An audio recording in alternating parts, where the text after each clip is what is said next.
o Espírito Santo te dá força todos os dias para que você consiga vencer as lutas do seu cotidiano. Nós, às vezes, pensamos algo, e de certa forma alguns de nós já disseram isso, que a palavra do Senhor se renova a cada dia, mas isso não está na Bíblia. O que a Bíblia vai dizer é que as misericórdias do Senhor se renovam a cada manhã. Então, todos os dias, nós temos uma nova oportunidade diante de Deus, porque o Espírito Santo intercede por nós com gemidos inexprimíveis. O Espírito Santo é aquele que intercede por mim e por você, porque nem orar nós sabemos. Às vezes nós pedimos tantas coisas e nós queremos ensinar a Deus como que Ele deve tratar com aquilo que é criação dele. Então, o Espírito Santo nos ensina a ser movidos a fazer a vontade de Deus de coração, de corpo, alma, espírito e de todo o teu entendimento. O Espírito Santo, ele nunca vai te impulsionar a estar distante do querer de Deus, mas ele sempre vai estar te trazendo para perto, mas de uma forma sincera e singela. Não de forma mirabolante, não de formas místicas, não de forma que você talvez olhe e fale, eu não vou conseguir dessa maneira. O Espírito Santo, ele nunca vai te propor algo que você não consiga vencer, porque ele te propõe, ele te capacita e ele te ajuda a concluir essa etapa, amém? Obrigação ou dever do cristão? Às vezes nós estamos falando sobre tantas coisas, quando a Bíblia ela é literal. O pastor ele trouxe uma mensagem aqui sobre José, e é interessante porque nós estávamos aqui no sábado passado, numa consagração, e eu ministrei algo que eu quero retornar a ministrar nessa noite de hoje, acerca de, será que de fato nós estamos entregando tudo nas mãos do Senhor e falando, Senhor, faz o teu querer e da tua vontade? Senhor, será que eu estou fazendo isso simplesmente para seguir uma liturgia, para seguir aquilo que eu acho que é certo, ou aquilo que a igreja me propõe, ou será que eu estou servindo ao Senhor em espírito e em verdade? Quando nós começamos a ditar regras, ou a ditar métodos e modos de servir a Deus, as coisas ficam complicadas para nós mesmos. A gente vai ver Jesus conversando com aquela mulher samaritana, e ela vai aproveitar para esclarecer uma questão, e a questão é, Senhor, olha, os judeus dizem que lá em Jerusalém que é o lugar de adorar, que é no templo. Porém, nós, os samaritanos, já achamos que não é, que é nos montes. E o Senhor é o que diz. Ele vai falar assim, pessoal, entendam uma coisa. Eu sou espírito, Deus é espírito. E não importa o lugar, não importa a maneira e o método e o modo. Porque o Senhor, ele procura os verdadeiros adoradores que o adoram em espírito e em verdade. Adorar em espírito e em verdade não significa você deixar de cultuar, não significa você deixar de estar numa célula. Adorar em espírito e verdade é você entender que você não precisa ter regras ditadas para você, para que você siga uma vida cristã fiel a Deus. Adorar em espírito e verdade é olhar para Cristo e falar, eu confio naquilo tudo que o Senhor Jesus ensinou durante a estadia dele nessa terra. Eu acredito em tudo aquilo que os discípulos de Jesus ensinaram. Eu acredito em tudo aquilo que os profetas do Antigo Testamento ensinaram. E por isso eu vou adorar a Deus em espírito e em verdade, com a minha vida. Não simplesmente por uma obrigação ou por um dever. Porque nós começamos a ter este ponto de interrogação em nossa vida. É obrigação vir para o culto ou é um dever? Sabe, o Mike, ele na ministração aqui do louvor, o pastor Mike falou algo interessante, que o perfeito amor, ele lança fora todo medo. Porque o medo, ele pressupõe castigo, não é? Então, o dever. Quantos de nós já frequentamos uma escola? Acho que todos, não é? Quase todos. E nós sabemos que os professores passam lição de casa, e é o dever. É um dever de cada um de nós fazer. E esse dever implica em o quê? Em me ensinar. Esse dever implica em eu crescer, em eu aprender mais para que eu seja uma pessoa melhor, para que eu evolua em tudo que eu for fazer. Eu tenho esse dever, mas nem sempre nós fazemos esse dever. Nem sempre nós cumprimos a nossa obrigação de fazer o dever. Então nós temos uma obrigação de cumprir um dever. E é assim que o Evangelho ele vai caminhando. O Evangelho ele é algo que sempre quer agregar em nossa vida. O Evangelho ele é algo que sempre quer fazer com que eu e você nós cresçamos e deslanchamos. Às vezes nós estamos estagnados porque nós estamos como crianças na escola. Sabe fazer, sabe que tem uma obrigação, entende o dever, mas empurra o dever com a barriga. A questão não é a pergunta se é uma obrigação ou se é um dever, mas a questão é se de fato eu tenho interesse na recompensa de que tudo isso vai me propor. Sabe, o que eu quero de fato quando eu vou cumprir uma obrigação, quando eu vou cumprir um dever? Eu tenho que estar de olho na recompensa, e o reino de Deus quer agregar na minha vida, quer agregar na sua vida. Eu gosto muito de citar acerca de Davi. E digam, Davi ele tinha o dever de enfrentar o gigante? Não. Davi tinha uma obrigação de enfrentar o gigante? Não, porque ele não era do exército, ele não era rei, ele não tinha nem o dever, muito menos a obrigação. Mas Davi, quando ele escuta algo benéfico, amém? Davi, quando ele escuta algo benéfico acerca deste dever, de quem conseguisse cumprir esse dever, Davi ele se prontifica. Então Davi ele vai escutar um burburinho do exército falando, olha, aquele que derrotar o gigante, esse daí o rei vai dar a sua filha em casamento, ele será um grande no reino de Saul, e além disso, o seu pai, a casa do seu pai será isenta de impostos, ou seja, ele vai ficar tranquilo o resto da vida, a sua casa, a sua família não vai pagar impostos, e isso chamou muita atenção de Davi, de maneira que Davi ele não olha para o tamanho do gigante, ele não olha para o tamanho da situação, mas Davi também não se lança, sabe, de uma vez por todas nisso, ele começa a coletar informações, ele escutou isso de um, e ele vai e chega em outro, e começa a perguntar, é isso mesmo? E o outro fala, é isso mesmo. E o outro, é isso mesmo? E o outro, é isso mesmo. E aí Davi ele vai tomar coragem e vai falar, então é o seguinte, isso muito me interessa. Não é meu dever, não é minha obrigação, mas eu quero me prontificar aí na frente dessa luta. Por quê? Porque eu estou de olho na recompensa. Nós esquecemos que nós estamos vivendo nessa terra, mas nós temos uma recompensa futura muito maior do que tudo que o Senhor ele pode nos proporcionar aqui, já tem nos abençoado. Nós temos uma herança que ela é incorruptível, nós temos a vida eterna. Talvez você entrou aqui tão focado em seus problemas e você esqueceu de tudo aquilo que Deus ele te prometeu para toda a eternidade. Talvez você está vivendo uma vida de deveres e obrigações, empurrados com a barriga, ou até cumpridos, mas com uma intenção errada, com uma intenção de simplesmente fazer com que as pessoas olhem para você e vejam assim, olha, ele está cumprindo todo o livrinho de regras. E não é isso que o Evangelho proporciona para mim e para você, não é isso que Jesus ele quer. Jesus ele quer que nós o adoremos em espírito e em verdade, amém? Antes de eu entrar e de eu ler a ministração aqui, a palavra, eu quero simplesmente dar mais um exemplo, para a gente começar a entender melhor o que o Senhor vai falar nessa noite. Aquele jovem rico, ele chega e ele fala assim, Jesus, o que eu faço para herdar o reino dos céus? O que eu preciso fazer? E aí Jesus ele começa a citar os mandamentos. E aí esse jovem rapaz, ele vai falar assim, eu faço tudo isso. E aí, Jesus ele sai de dentro de uma lista, Jesus ele sai de dentro de uma regra, Jesus ele sai de dentro de um dever e de uma obrigação que aquele rapaz achava que ele já estava fazendo. Ele fala assim, pois bem, além do seu dever, além da sua obrigação, eu vou pedir uma devoção a você. Venda tudo, dê aos pobres e siga-me. E esse rapaz ele se entristeceu muito.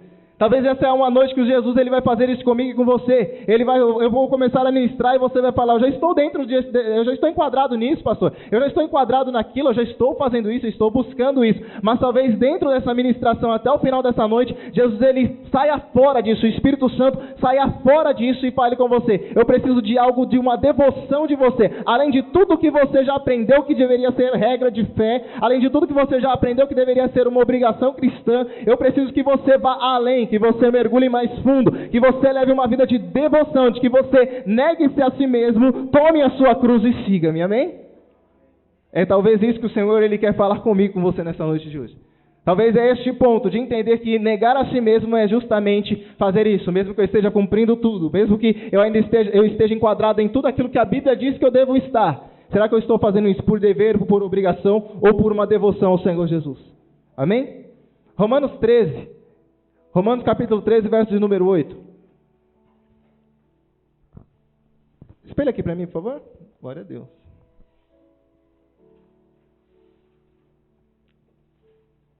O amor ao próximo. Vou ler aqui na minha, tá? A ninguém devais coisa alguma a não ser o amor, com que vos ameis uns aos outros. Pois quem ama ao próximo cumpriu a lei. Cumpriu no sentido passado, amém? Com efeito, não adulteras, não matarás, ou melhor, com efeito, não adulterarás, não matarás, não furtarás, não darás falso testemunho, não cobiçarás. E se há algum outro mandamento, tudo nesta palavra se resume. Amarás o teu próximo como a ti mesmo. Segura aqui. O que eu acabei de introduzir para vocês, esses dois versículos vão nos dar uma clareza melhor. Sabe, e quando o apóstolo Paulo ele escreve aqui no finalzinho, olha, e se há algum outro mandamento, tudo nesta palavra se resume. Amarás o teu próximo como a ti mesmo. Paulo ele vai pegar o exemplo de Jesus, ele vai falar, ainda que vocês cumprissem toda a lei e os profetas, amem o seu Deus acima de todas as coisas, e o teu próximo como a ti mesmo. Ainda que algo deva ser acrescentado, ainda que algo seja requerido a mais de vocês, se vocês aprenderem a amar uns aos outros, vocês já cumpriram a lei. Porque nisso se resume toda a lei e os profetas. E quando nós falamos de lei, talvez nós nos esquecemos de trazer de fato o que é a lei. A lei, ela não é nada mais, nada menos do que uma palavra que significa ordem. Então, quando Deus dá a lei para o povo lá no deserto, Ele está querendo trazer ordem para este povo. Um povo que não tinha uma vida com Deus, um povo que não tinha uma vida de santidade, um povo que não tinha uma vida de devoção, um povo que não tinha simplesmente, sabe, eles existiam, eles não viviam.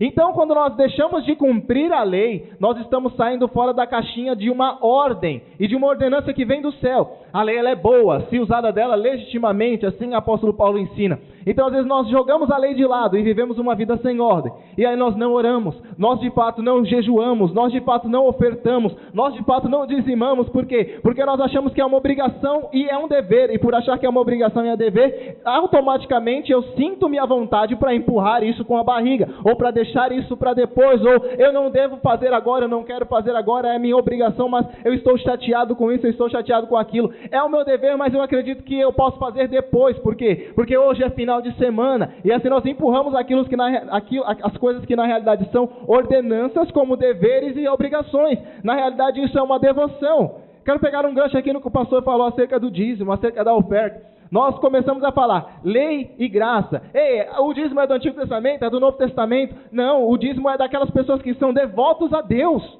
O dízimo é uma obrigação das pessoas que têm uma devoção a Deus. Tá, só para a gente entender melhor, eu vou pegar esse gancho, porque é um gancho muito bom.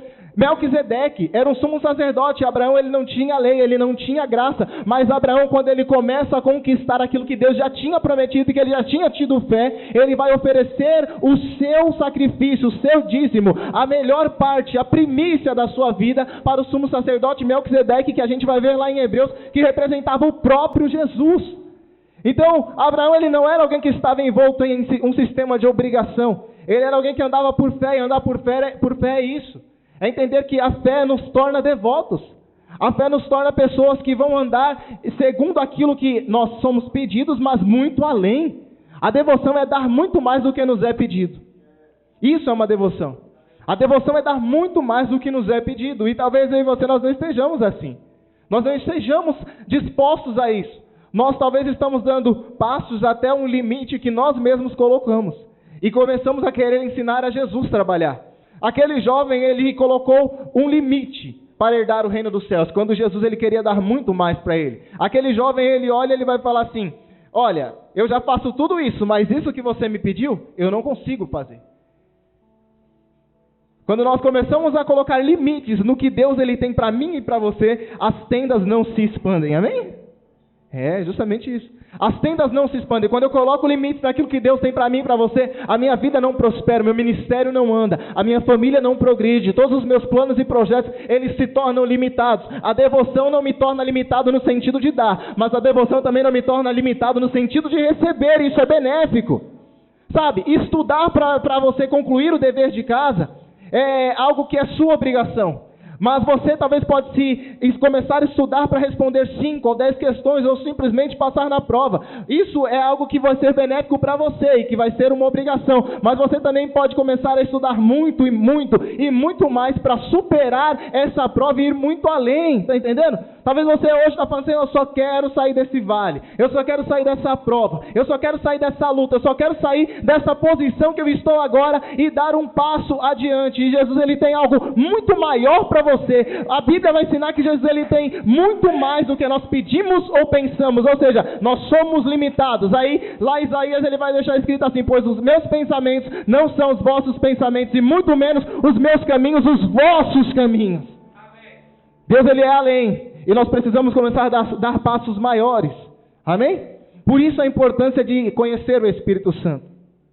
Ele está falando, pessoal, se algo for requerido além disso, cumpra o básico. Cumpra o básico, ame o próximo como a ti mesmo. Sabe? Por quê? O amor não faz mal ao próximo, de sorte que o cumprimento da lei é o amor. E fazer isto conhecendo o tempo, já é a hora de despertarmos do sono, porque a nossa salvação está mais perto de nós do que quando aceitamos a fé. Paulo ele está decorrendo uma vida, eu olho para isso e me impressiono porque isso é tão atual quanto há 2000 anos atrás. Então Paulo está falando, saiamos do sono. Sabe, esse sono nos faz achar que nós temos o controle das coisas. Esse sono nos faz achar que nós precisamos ser senhores de nós mesmos, e na realidade nós não somos. Independente da posição que você esteja nesse dia de hoje, independente do cargo que você tenha, ou de quem você acha que você é, ou de quem você pensa que é, ou até mesmo seja.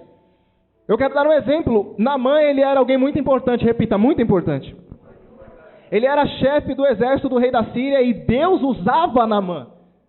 Olha que interessante isso. Deus usava alguém que na realidade a lei e os costumes e tudo que era instituído por Deus abominava, porque a Bíblia vai dizer que Naamã ele era alguém leproso.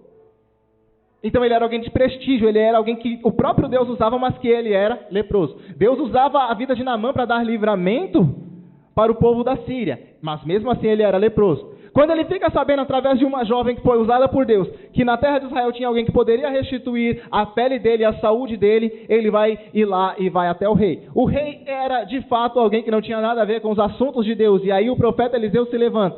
E o profeta Eliseu se levantando, eu aprendo uma coisa, que as coisas de Deus elas devem ser, de alguma forma, em alguns momentos da nossa vida, literais. Repita, literais. Quando a Bíblia fala não adulterarás, significa que eu não posso me deitar com outra mulher, eu não posso trair a minha esposa. Quando a Bíblia fala não matarás, significa que eu não devo matar outra pessoa, dando um tiro, uma facada ou envenenando ela. Isso é literal e nós temos a maior facilidade de não fazer. Então a Bíblia ela é literal quando ela diz também, ame o teu próximo como a ti mesmo. A Bíblia ela é literal quando ela fala perdoe. A Bíblia ela é literal quando ela fala assim, largue este vício que você na realidade já não tem mais. A Bíblia ela é literal quando ela nos expõe coisas que às vezes nós mistificamos e falamos, é impossível que seja feito, quando na realidade acredito eu que é impossível que eu não mate. É impossível que eu não adultere, porque eu vivo num mundo que me propõe isso o tempo todo. E aí também eu vivo num mundo que me propõe, que é o evangelho que me propõe perdão o tempo todo. Então quando eu falo que eu não quero perdoar, que eu não consigo perdoar, eu sou um mentiroso e eu sou alguém que está fugindo de tudo aquilo que Jesus já me prontificou a fazer. Perdoar é literal, então não tem nada místico, não é algo que vai ser uma emoção, não é um sentimento, é simplesmente decidir. Da mesma maneira que eu decido todos os dias de manhã, não adulterar, não trair a minha mulher, não matar aqueles que eu tenho vontade de matar. Eu vou decidir perdoar, eu vou perdoar e a minha vida vai prosperar e progredir. Se você colocou um limite na sua vida espiritual, você não vai alcançar voos novos na presença de Deus. Se você decidiu só amar as pessoas que você quer, significa que você sabe amar, mas que você decidiu não amar outros, então você colocou um limite. Sabe? Tiago 4,17 vai nos ensinar assim.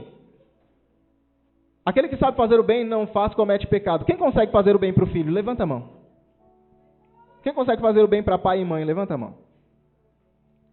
Sabe? Então quando eu me limito a fazer o bem para o meu pai, para minha mãe, para os meus filhos, para minha esposa, para os meus irmãos de sangue, e não faço para aqueles que a Bíblia diz que eu devo fazer, significa que eu estou limitando o agir de Deus na minha vida. Significa que eu acho que eu tenho controle e que eu acho que a situação deve ser conduzida dessa maneira, porque saber fazer o bem eu sei. O problema é que eu seleciono as pessoas que eu vou fazer o bem. Eu seleciono as pessoas que eu vou amar. Eu seleciono o que eu vou ouvir hoje e praticar e o que me convém e o que não me convém. Saindo dessa porta para fora, eu não sei se você vai cumprir tudo, mas a Bíblia vai te dar a capacidade de cumprir tudo através da pessoa do Espírito Santo. Aleluia. Nisso tudo se resume o que Josafá ele fala. Crê no Senhor e nos seus profetas e prosperareis. Amém? Amém? Quando eu deixo de praticar a Bíblia, significa que eu sou o incrédulo. E por ser o incrédulo, eu não creio em Deus. Já comecei errando. Muito além eu vou e não creio nos seus profetas, porque Josafá ele está vindo. Eu já vou chegar aí na mão, tá, gente? Josafá ele está vindo. E está vindo 3 exércitos para derrotar Josafá. Josafá, ele vai agora começar a orar, começar a buscar, e Deus vai usar o profeta. E o profeta vai falar, Josafá, nessa peleja você não precisa pelejar, parar, estar de pé e ver o livramento do Senhor. Veja quão grande livramento do Senhor. E uma vez que Josafá creu nisso, ele vai falar para o povo, vamos adorar a Deus. Crê no Senhor e nos seus profetas e prosperarei. Isso é literal. Sabe, às vezes nós pregamos, e aí você não acredita no que eu prego, você não acredita no que os homens de Deus pregam, você não acredita nos profetas do Senhor, e você vacila. Porque às vezes nós falamos, faz isso, e você acha que não é dessa forma. Sabe, às vezes nós falamos, vai por este caminho, e você acredita que não é dessa forma. E aí você acha que o seu caminho, você acha que o seu jeito, o seu modo de agir é o correto, então... Sinto-lhes lhe informar que talvez vocês precisam trocar de lugar conosco, para que nós aprendamos um pouco mais. Sabe? É interessante isso. Eu acho que é um tempo de nós assentarmos, pastores, para aprender, líderes, assentarmos, porque às vezes muitos têm a nos ensinar. E eu acredito nisso, eu acredito que pessoas têm a nos agregar e nós aprendemos com vocês. Mas Josafá, ele olha e fala: crê no Senhor e nos seus profetas e prosperarei. Não crê em mim que sou o rei, não crê em mim que manda o exército caminhar, não crê em mim que sou aquele que falou para vocês orarem e jejuar. Crê no Senhor e nos seus profetas, porque foi o Senhor que disse usando o seu profeta. E aqui eu entro em Naamã. E aí Eliseu, ele vai falar assim: eu sou um homem de Deus. Manda ele vir a mim para que ele saiba que ainda há profeta em Israel. E eu acredito que ainda há homens de Deus nessa casa, amém? Eu tenho plena convicção de que ainda há homens fiéis a Deus nessa casa, amém? Que ainda pregam o evangelho puro, fiel e verdadeiro, amém, igreja? Amém. Louvado seja o nome do Senhor. Quando Naamã ele chega para Eliseu, ele vai começar a falar assim: olha, eu vim aqui para ser restituído da minha lepra. Eliseu nem sai, entenda uma coisa, Eliseu nem sai para fora. Eliseu manda seu moço Geazi ir lá e falar para ele assim: olha, fala para ele ir lá no Jordão e se lavar 7 vezes, e na 7ª vez ele ficará purificado de sua lepra. Aí Geazi sai com essa informação, amém? Lembra de crer no Senhor e nos seus profetas. Ele já cria em Deus, ele sabia que o Deus de Israel era o Deus fiel, porque o próprio Deus usava ele. Olha que interessante. Então talvez você já deu um passo, talvez você já creu em Deus, mas eu te garanto que Deus, ele não vai fazer uma teofania de ficar descendo todos os dias para conversar com você. Deus, ele vai falar com você através da palavra, através do Espírito Santo, mas através das pessoas que ele colocou no seu caminho para que você aprenda e siga o evangelho de forma fiel. Eliseu fala para Geazi, fala para ele isso. E aí esse cara, ele se revolta. E aqui ele começa a querer ditar, ensinar Deus, irmã Joyce. Ele vai falar assim: peraí, eu pensei, na mente dele ele já queria isso.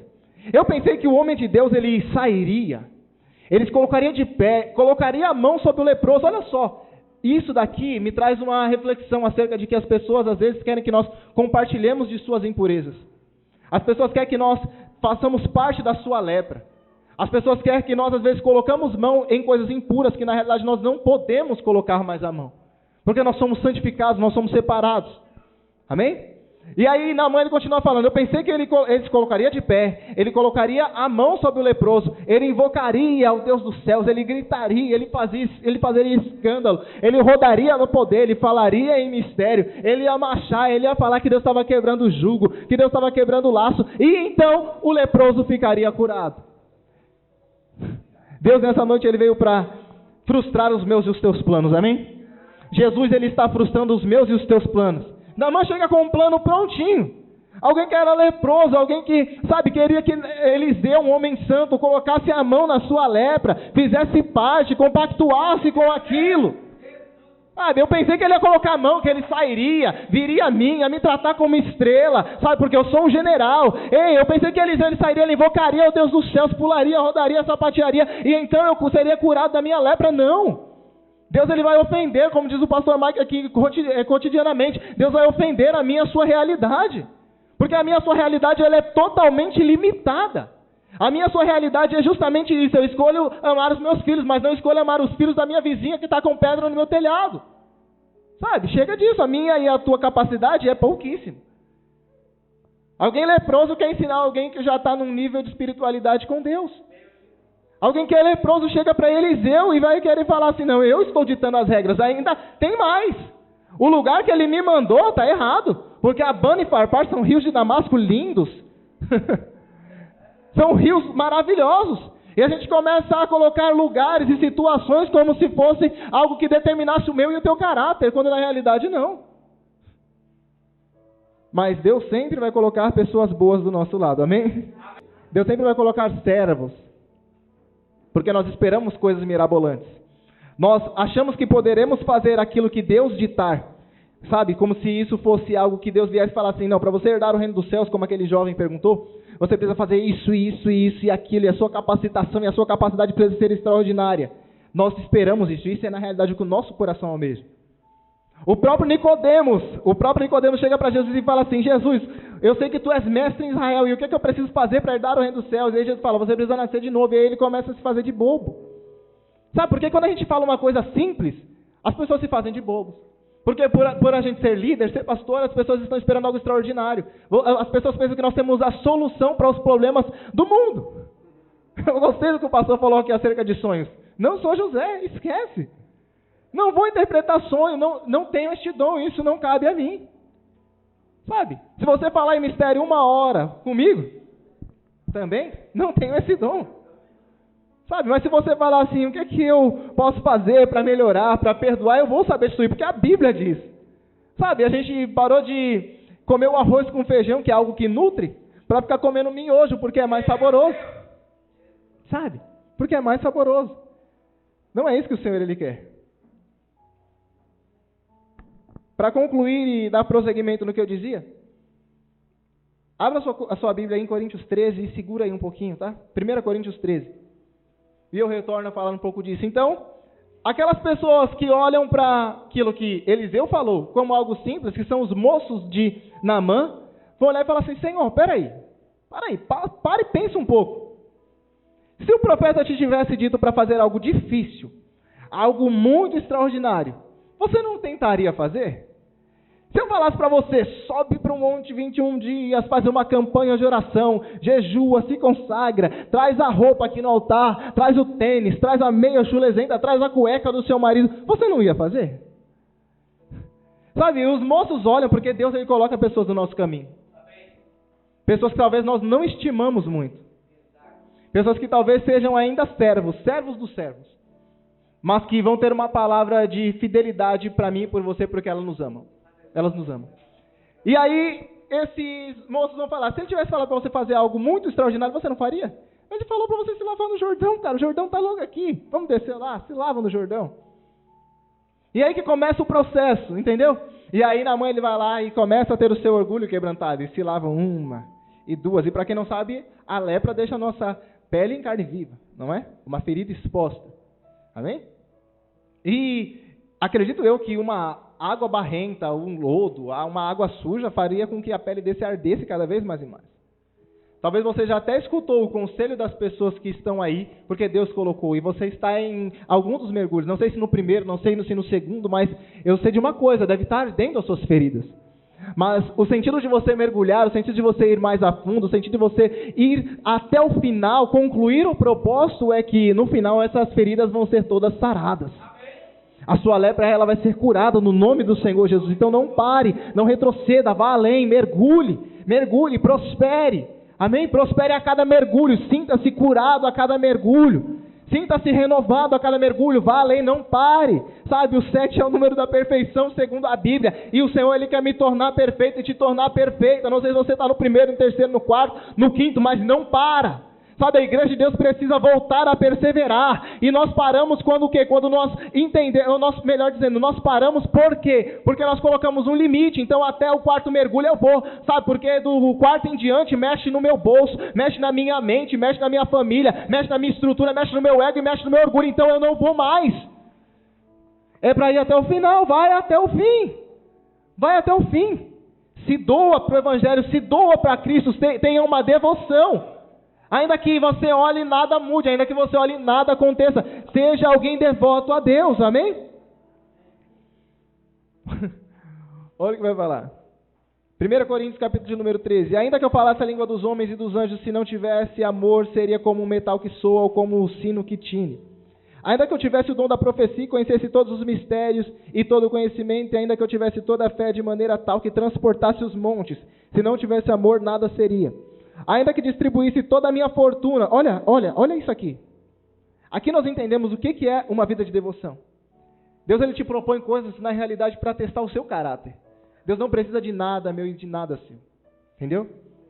De nada. Ainda que eu distribuísse toda a minha fortuna para o sustento dos pobres e que entregasse o meu corpo para ser queimado. Se não tivesse amor, nada disso me aproveitaria. Por quê? Por quê, igreja? Porque o amor é paciente, é benigno. O amor não inveja, não se vangloria, não se ensoberbece, não se porta inconveniente, não busca os seus próprios interesses, não se irrita, não suspeita mal. O amor não se alegra com a injustiça, mas se regozija com a verdade. Tudo sofre, tudo crê, tudo espera, tudo suporta. O amor nunca falha, mas as profecias cessarão, as línguas desaparecerão, o conhecimento passará. Pois em parte conhecemos e em parte profetizamos. Mas quando vier o que é perfeito, então o que é imperfeito será aniquilado.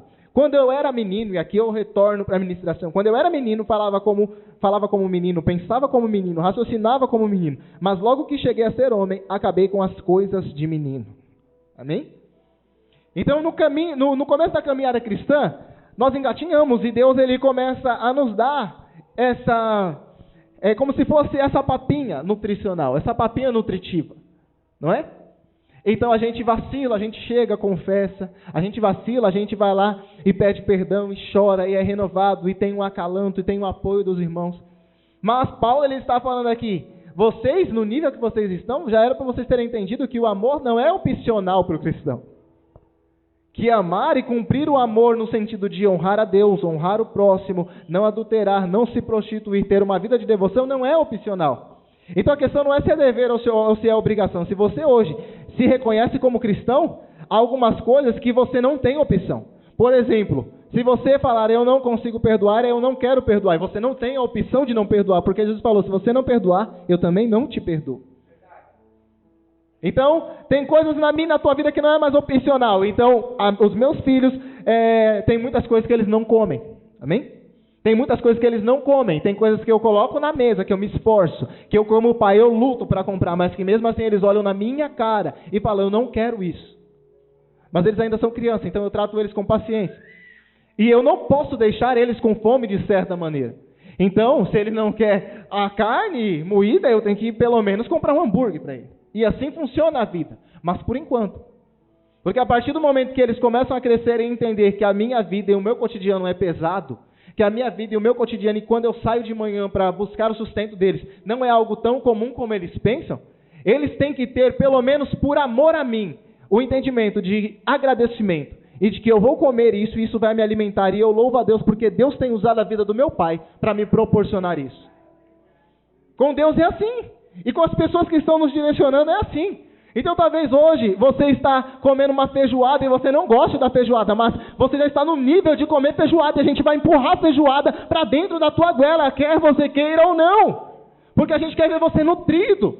Sabe, nós queremos ver você caminhando, nós queremos ver você andando e saudável na presença de Deus. Se você comer miojo, você vai ficar anêmico e esse não é o propósito de Deus para a tua vida e muito menos para nós.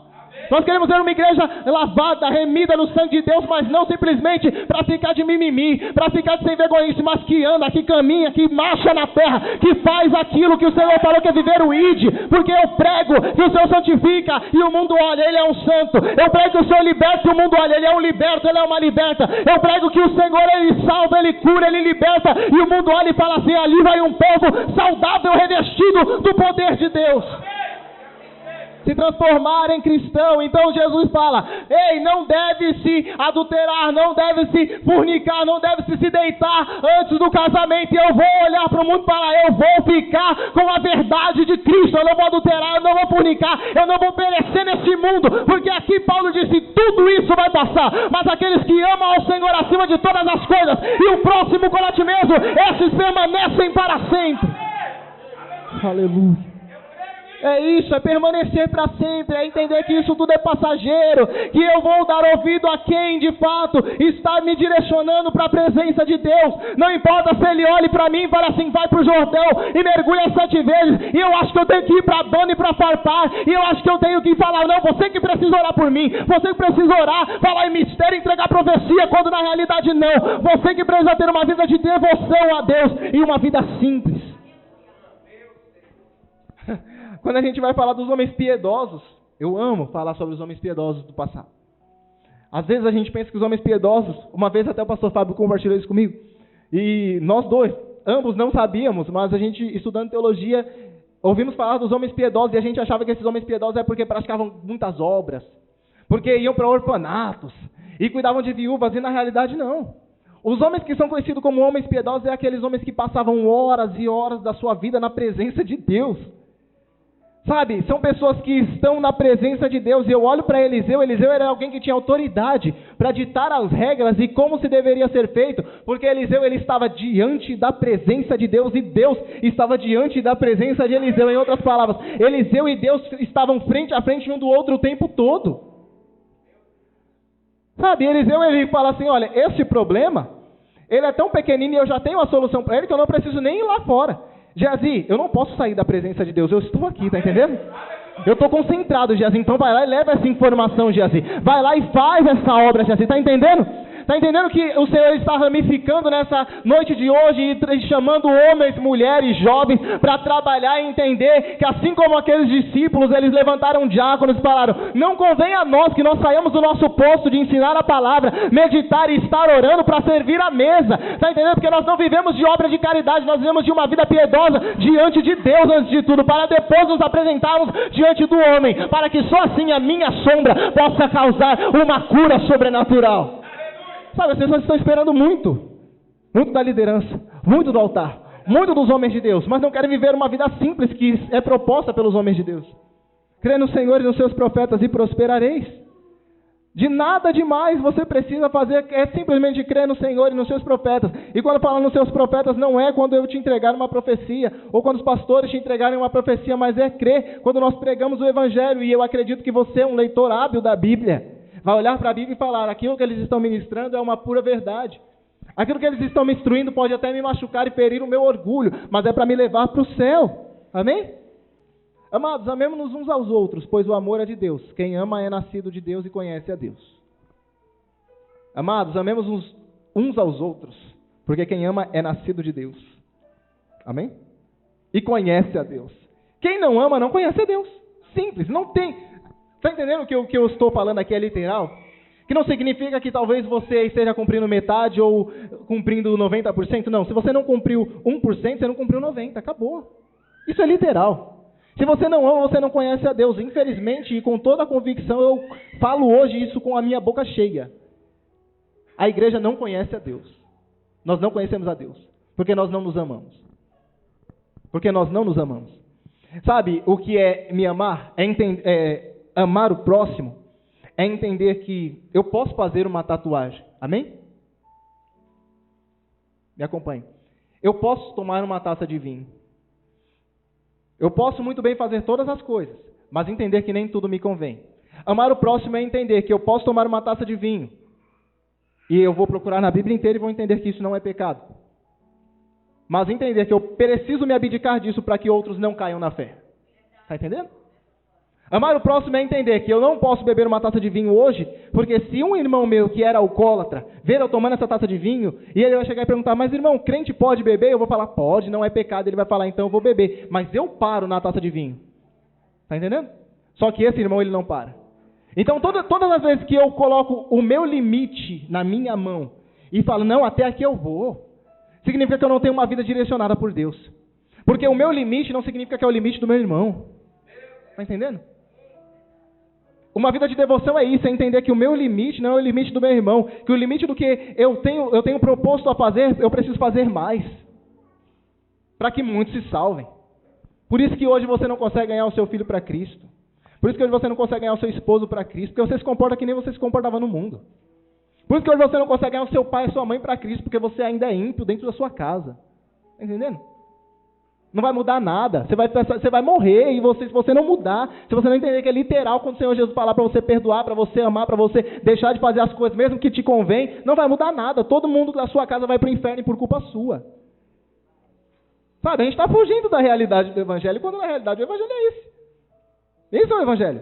Paulo está falando: chega de se alimentar como criança. Sabe, Paulo está falando do amor, ele está falando do amor é intrínseco, ele é o centro, ele é o eixo central do Evangelho. Quando eu amo, eu não adultero, amém? Eu amo o próximo, e o próximo de mim é a minha esposa, então eu amo ela, eu não adultero ela, e eu não começo a fazer um efeito dominó. Quando eu amo, eu ouço os pastores, e aí eu vou fazer aquilo que a Bíblia falou que eu devo fazer, porque os pastores me ensinaram. E eu começo a viver um Evangelho. Sabe, os pastores, às vezes, eles podem parecer que são Eliseus. Olha aí, o pastor às vezes nem quer falar com você, mas sabe por quê? Porque a mensagem é simples, é sucinta, ela é clara. Ela é clara e objetiva. Então o eixo central do Evangelho basicamente é isso, de que nós amemos os uns aos outros, porque todo mundo que ama conhece a Deus. Aquele que não ama não conhece a Deus, porque Deus é amor. Nisso se manifestou o amor de Deus para conosco, em que Deus enviou o seu Filho unigênito ao mundo para que por meio dele vivamos. Nisso está o amor, não em que nós tenhamos amado a Deus, mas que ele nos amou e enviou o seu Filho como propiciação pelos nossos pecados. Amados, se Deus assim nos amou, nós também devemos amar uns aos outros. Ninguém jamais viu a Deus, mas se amamos uns aos outros, Deus está em nós, e em nós é aperfeiçoado o seu amor. Amém? Olha, Deus ele quer aperfeiçoar esse amor que você tem. Pelo seu filho, entenda uma coisa, o amor você já tem, amém? Deus quer aperfeiçoar o amor que você tem pelo seu filho, pelo seu pai, pela sua mãe, pelo seu inimigo. Então a semente do amor está em você. Só que você está falando, nessa terra eu planto, nessa terra eu não planto. Nessa terra eu semeio o amor, naquela outra terra eu não quero semear o amor. A gente está que nem Naamã. Eu poderia me lavar em Abana, em Farpar. Por que eu vou jogar uma semente no Rio Jordão? Está entendendo? A semente ela é boa. Nisto conhecemos que estamos nele e ele em nós. Por ele nos ter dado do seu Espírito. Vivamos e testificamos que o Pai enviou o seu Filho como Salvador do mundo. Então, amando, eu testifico que Deus enviou o seu Filho como Salvador do mundo. Amar incondicionalmente, amar a ponto de saber o que não devo fazer e não fazer, e amar ao ponto de saber que devo fazer e fazer. Isso é uma vida de devoção a Deus. Isso é uma vida de entrega, de negar a si mesmo, tomar a sua cruz e seguir. Sabe, talvez as pessoas já pegaram a cruz e estão tentando seguir Jesus. Talvez outros estão seguindo, mas estão seguindo sem cruz, quando na realidade as 3 coisas precisam acontecer. Não é, pastora? As 3 coisas. Então eu nego a mim mesmo, eu tomo a cruz e só assim eu consigo seguir. Quando você vai entrar em um país, você precisa passar por uns processos. O primeiro processo é tirar um passaporte, dependendo do país. Então eu tiro o passaporte. Segundo, eu vou passar numa entrevista. E terceiro, eu vou comprar a passagem. Se você não passar pelas etapas, talvez você até tenha vontade de ir, mas você não vai conseguir ir. Talvez você tenha o desejo de ir para o céu, você tenha a vontade de ir para o céu, você tem o maior, sabe, a maior esperança da sua vida é ir morar no céu, mas você não está fazendo as etapas como ela deve ser. Entendeu? Você precisa negar a si mesmo. Quando eu falo negar a si mesmo, é negar a si mesmo de verdade, de uma forma literal. Não pense que negar a si mesmo é algo que vai ser místico, que Deus vai vir e vai te esculpir uma criatura perfeita, angelical, sabe, sempre pronta e apta a perdoar, mas negar a si mesmo é todos os dias decidir ser fiel ao que está escrito. Então Jesus falou, perdoa, eu perdoo, não tenho opção de não perdoar. Jesus falou assim, vai, eu não tenho opção de ficar, eu preciso ir. Jesus falou assim, fica, eu não posso ir, eu tenho que ficar, isso é literal. Crê no Senhor e nos seus profetas e prosperarei. Se a igreja, se metade, não vou nem falar da igreja de Deus, se a metade da igreja estivesse acompanhando, não só pensando o que estava fazendo, mas praticando, pelo menos, não vou ir longe, pelo menos o que vem sido ensinado nesse altar de um mês para cá, hoje nós seríamos muito melhores. Não vou longe, de um mês para trás, de hoje, um mês para trás, se todos, ou metade da igreja, praticasse o que é lançado desse altar e acreditasse de verdade no que nós pregamos, nós estaríamos longe. Nós estaríamos longe. Nós estaríamos anos-luz longe, porque Deus ele quer fazer isso. Deus ele quer ampliar a tenda. E Deus ele quer ampliar a tenda em me fazer maduro e te fazer maduro. Sabe? Hoje vocês estão aqui, hoje vocês nos escutam, mas amanhã nós vamos fazer com que vocês, através do discipulado, através das ministrações, sejam alguém que estejam servindo, sejam saqueadores do inferno e povoadores do céu. Há pessoas que falam para mim, os discípulos não fizeram teologia, os discípulos eles fizeram 3 anos de teologia com o próprio Deus. Como é que você fala para mim que os discípulos não fizeram teologia?